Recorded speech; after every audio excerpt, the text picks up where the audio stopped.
Толерантность всегда являлась человеческой добродетельностью, той основой, которая подразумевала умение жить в мире и согласии с другими людьми, умение жить, не нарушая их права и свободы.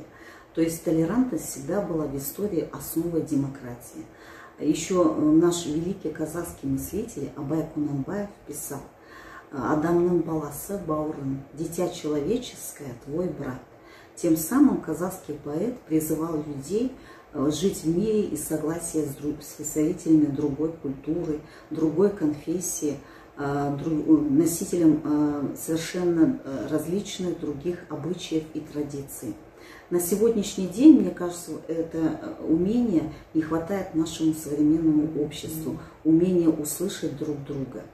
Наша страна, Казахстан, пережив такой исторически сложный путь своего становления, граждане Казахстана, которые являются представителями порядка 130 этносов и 47 конфессий, всегда в тяжелые, напряженные годы всегда сплачивались и с достоинством преодолевали трудности. Сегодня, когда мы строим справедливый Казахстан, мне кажется, умение жить в единении и достигать общей цели – это наша с вами задача.